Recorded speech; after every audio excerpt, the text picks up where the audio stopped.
have been played on it, but it's still a fun map to play. And spawning in the bottom left-hand position as the red Zerg player representing Team Infused, we have none other than Jamesykins.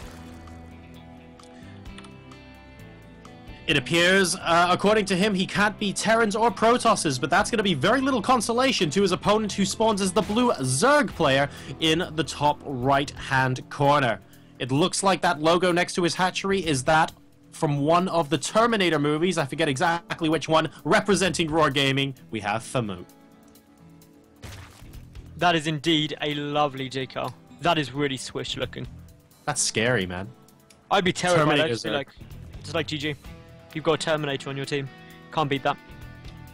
when the scouting drone gets there, just freaks out and leaves the game. The scouting drone doesn't actually scout anything. He's just like, this can't be unseen, and just like curls up in a corner. Becomes like an evolution chamber. I wonder when you'll be allowed to upload like custom decals. Old school Counter-Strike style. I don't know, because I don't think they'll ever allow that, because imagine what someone like Idra would put up. Like, I can't mention it on stream, but I think everyone knows. I would pay to see that. That is brilliant. Oh, I would love that. He would have some rather class words to say, I think. If he could change them mid-game as well. That would be absolutely brilliant. We need to get this feature implemented. Quick, everyone tweet at Dustin Browder. But yeah, yes. We'll find who to speak to. Anyway, what we've got is the hatchery coming down for both players. Relatively even time for both of them, roughly about 20 seconds ahead for Phamut, but he's also getting a nice amount of gas out, ahead in the gas quite substantially, so yet again looking like he could be taking an early aggressive opening. Well, potentially. I wonder if it's strange, because we went back to, as we predicted, of course, game number 3 was definitely a macro affair with both players going for Mutalisk. We didn't see the early game all-in style that we saw in the first 2 games. And Phamut was on the receiving end of defeat in game number 3. So I wonder if this is prompting him to maybe go back to what won him game number 2 and just go for that early game aggression. It certainly makes sense from a psychological point of view. Now, he is getting down +1 carapace for ground, so that isn't something you usually go for if you're trying to be hyper-aggressive. And of course, Cow Kingdom is a map where you can be quite macro-orientated. There's lots of bases you can take quite comfortably without expanding towards your opponent. Jamesykins getting down his Baneling Nest as well, and Zergling speed. All in all, this is looking quite passive now. Yeah. Oh, a supply block for Phamut. Oh, that's not going to be nice. We have a Baneling Nest coming down from Jamesykins as well. It looks like a couple of scouting Zerglings being quite indecisive there in the middle line of Phamut, and Jamesykins just losing one of them there without getting too much scouting information, admittedly. His Baneling Nest is about halfway done, and he is droning up very, very heavily behind it as well. He's now ahead by 5 workers, with 10 more on the way. Now, this is a really bold move by Phamut. He's not getting down a Baneling Nest. And that is a very brave thing to be doing at any stage of the game, unless, of course, you go for that double Evo wall-off, which you can do. But now without that, he's basically completely reliant on Zerglings for defense. He doesn't have a Roach Warren. He doesn't have additional gas other than just the 2, currently just the 1, and he's getting a 2nd in his main. So he's getting quite tech behind in terms of what Jamesykins is doing. Yeah, going straight for the Roach Warren, skipping the Baneling Nest, and going for that lair as well. But we actually have Jamesykins with a little bit of an earlier layer too. A couple of defensive Banelings being morphed in from Jamesykins.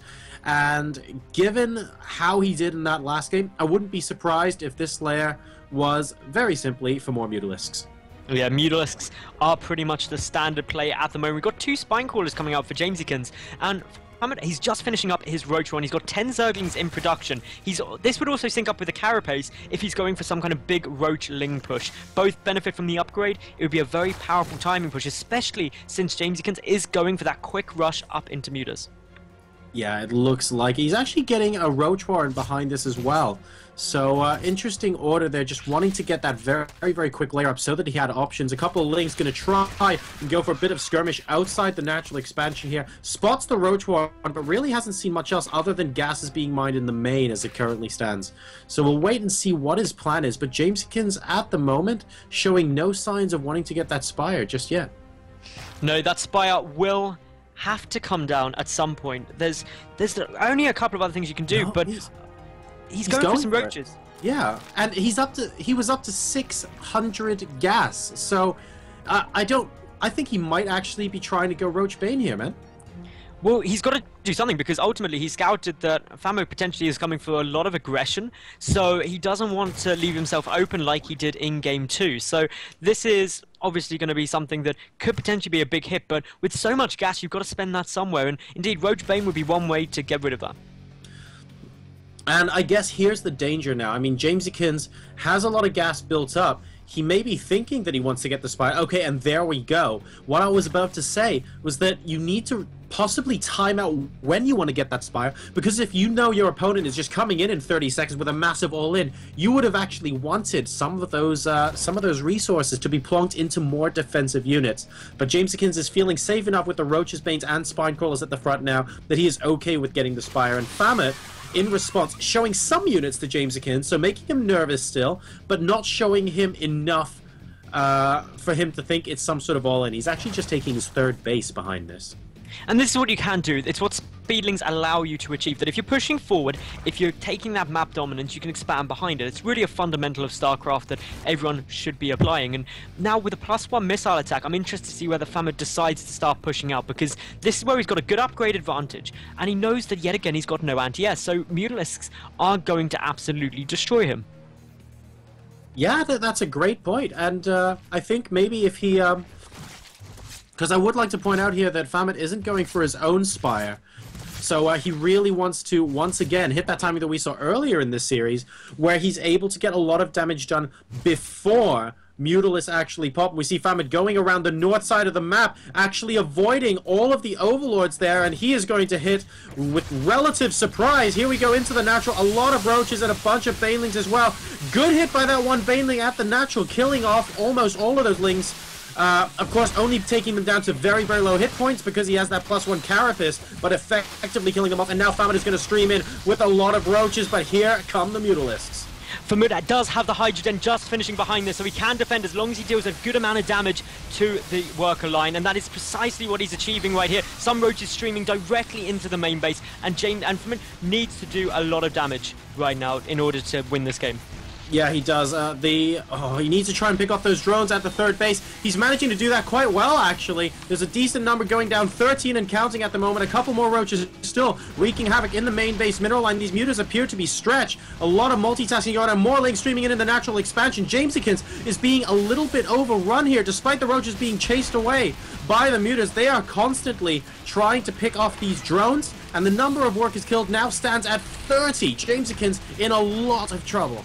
Jamesykins down to just single-figure drones, and this is where things become a massive problem. 4 Hydras are in production behind this. Phamut, all he needs to do at this point is sit back and defend. He could actually afford to get 10 spores, and would still be so far ahead in terms of his worker count. And with so little income, Jamesykins can't get any more Mutalisks, and all he's got to do is hold off the ones that are currently on the field, and he will almost certainly win this game.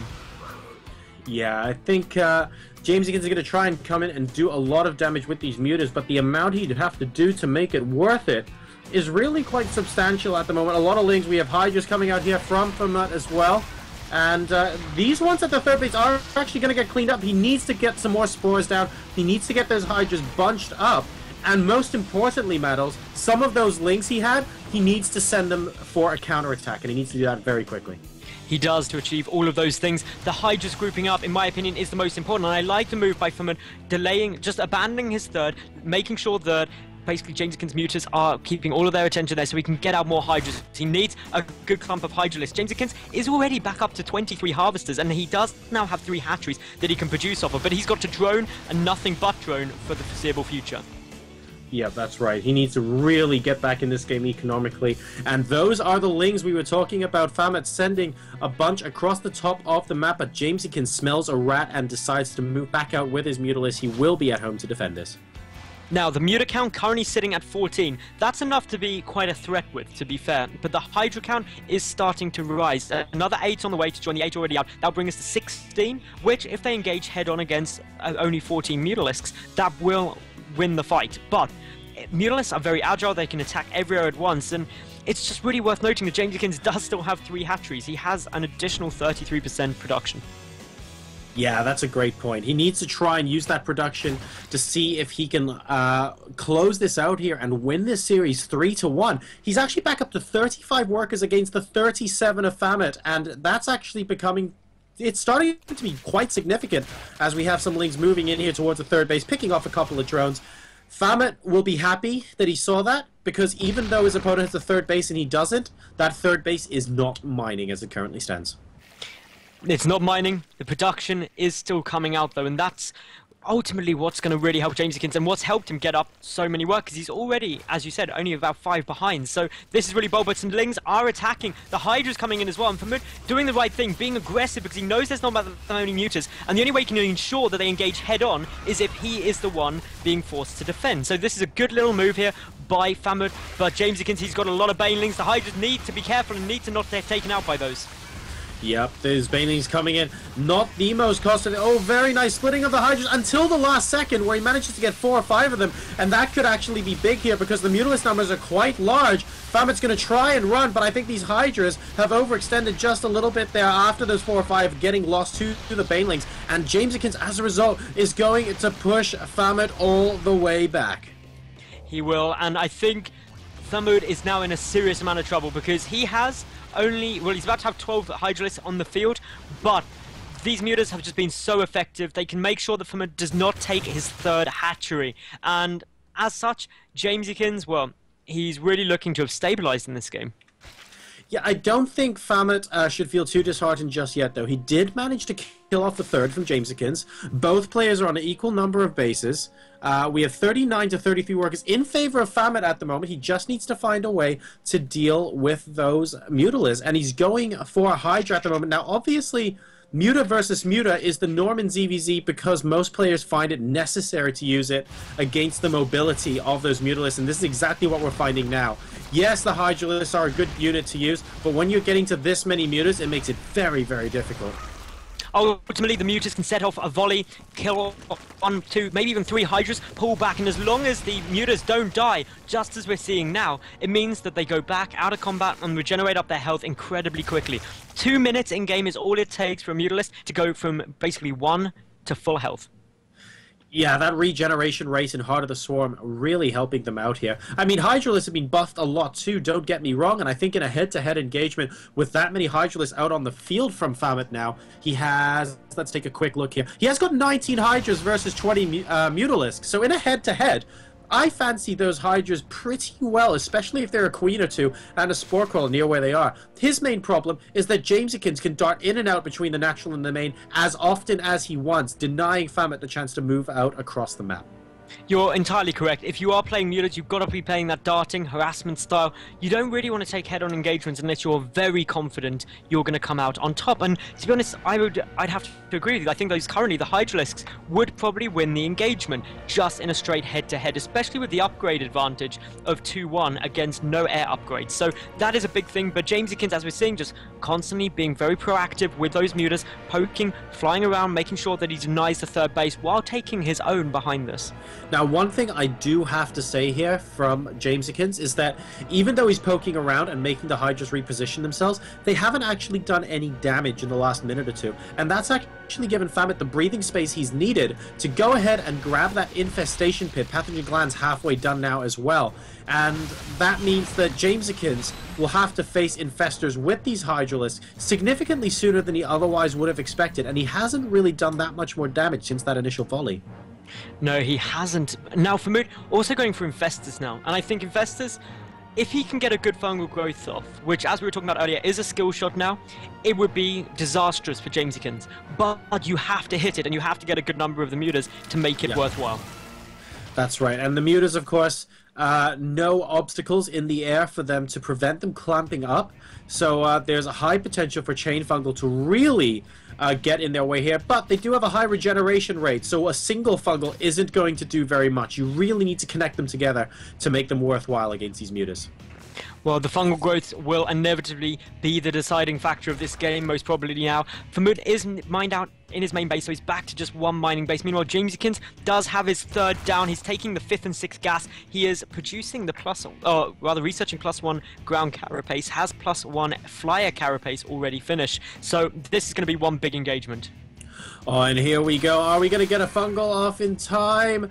The Infestor's coming in against the Mutalisk. There's a skill shot. Massive fungal growth on a lot of those mutants and on the Roach as well. Second fungal going off, but the Hydra numbers are being whittled down. Phamut at 90 supply versus the 104 Jamesykins. There are no more fungals.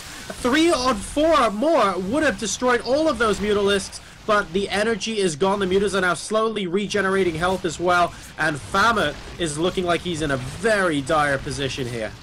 He did really well getting that first fungal growth off. It did a lot of damage. The chains were possibly slightly too close together, but then that's what he felt he had to do, because it's so difficult to hit it. And if he'd let just a second out, the mutants would have spread out and it would have been very, very difficult to engage. So now we're in a situation where Jamesykins has yet again denied the third base. He's on 2 mining bases against Phamut's just 1 now being mined out of the main, and this is just a heavy advantage. Looking at the income bars, we can see that Jamesykins is mining about 200 more gas a minute and about 400 more minerals.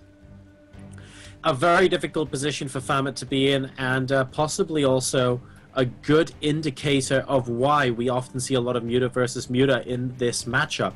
At the end of the day, yes, you can use Infestors to try and get those skill shots off and get the chain fungals off, but you need a lot of things to go in your favor. You can't just get the 1 fungal off. You need to get fungals number 3, number 4 off before the mutas actually start dying. Right there is Phamut executing the right idea, but just not having enough firepower to pull it off. And it was a tough thing to see. Jamesykins is going to be able to force a cancel on that third yet again with these Mutalisks. Already up, only at 17 of them, but they are being oh so effective. Jamesykins also, even though the worker counts are 45 to 43, just having that additional mining base makes such a difference. But the Infestors are coming in. Burrowed Infestors on their way into the third. Could this be Phamut getting a massive counterattack? He needs this to work so badly. If he wants to stay in this game, a huge attack coming in at the natural, though. Jamesykins, oh my god, those Baneling hits were disgustingly brutal. And that's going to be a GG. Well played. Hydralisk disappearing in a blink of an eye. And Jamesykins takes the challenger match 3-1.